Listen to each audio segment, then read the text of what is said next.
So for this tutorial I'm going to be showing how to create a lo-fi style drum pattern. So the way I'm going to achieve this is I've looked at a tutorial or two different tutorials that use the same sort of techniques and ideas, except I'm going to be using both of them to create one drum pattern. So one of them was talking about the sort of sounds to use, how you need like a really kind of thuddy kick that's really noticeable and really is noticeable in the ears, and then you want some sort of realistic hi-hats, which I've got, and then you want like a really crunchy snare. And the other one was more or less talking about the variety, so like the positioning of the hi-hats and the drums, and some of the stuff is put at a time. So for here, I'm going to be starting to create it. So I've selected my three instruments here. So I have my kick, my hi-hat, and my snare. So I haven't got a keyboard with me, so I'm going to have to be using the keyboard on my computer. So that's the kick there, but here's the kick. They are the same because they are the same drum machine. So there's my kick, and there's my hi-hat, and this will be my snare. So to start off, I'm just going to record to the kick.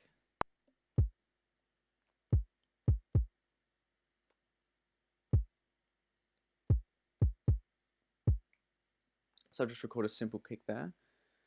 So I'm just going to move that out of the way, and I'm going to bring this up. Oh, got rid of it.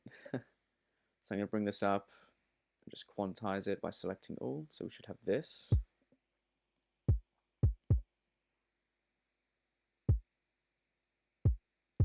Alright, that sounds alright. So what I want to do now is, it's already got some effects applied to it. However, I'm just going to be applying what I know. So I'm just going to use a preset one first of all. So it's kind of made it sound a lot more muted, but got the punch from it a lot. I'm now going to create another. Where is it? Another channel right there, and I'm going to want to apply where is it? It's like a punch kick sort of one. Oh, I can't find it. It's here somewhere. Oh, there we go, punchy kick. Just sort of make it a bit more, like it says, more punchier in the ears. So that's that, except I want to compress it, as it's more of like a slammed kick and can clip sometimes when playing out loud. So I'm going to go into here, and there we go, a slammed kick right there. So it's going to automatically compress it into a slammed kick. Just more or less controls the sound a bit more. Alright, that's that done. So now I'm going to go into the hi-hat. We're going to record our hi-hats in.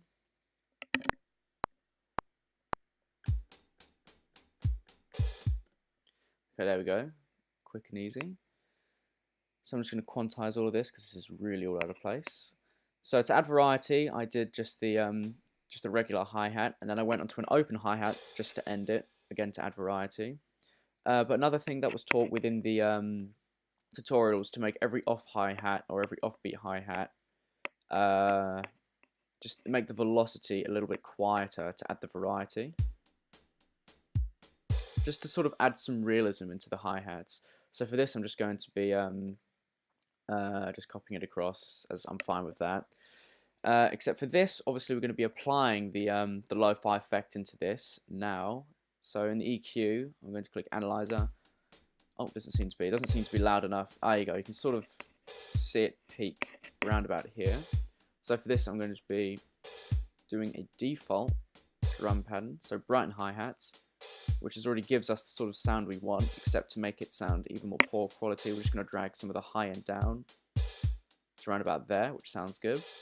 I think that sounds pretty good, so I'm going to keep that. Now I'm going to want to apply Bit Crusher, except not this one. I'm just going to bring that all the way up.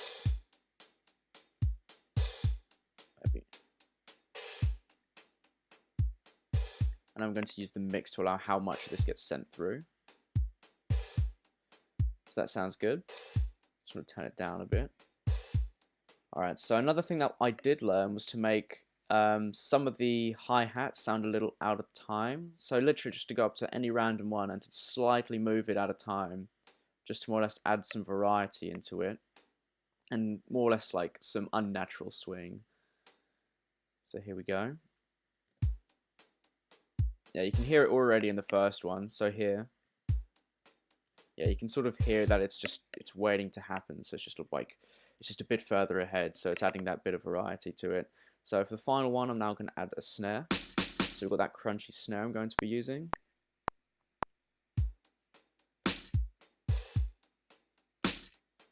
So that sounds alright. I'm just going to quantize that now, and then just copy that across. Let's join them together.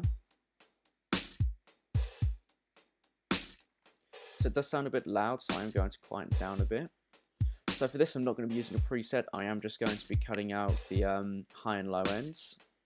So as you can see, it literally spans across almost all of the frequencies here. So it's going to be affected no matter where I put frequency cutoff.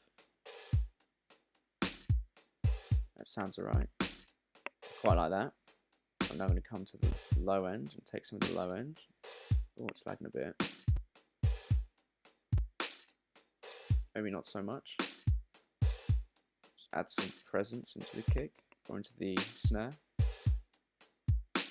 Alright, that sounds alright. So I'm liking the sound of that. So I think that'd probably be the drum kit done. So this is the final result of our drum kit, I guess.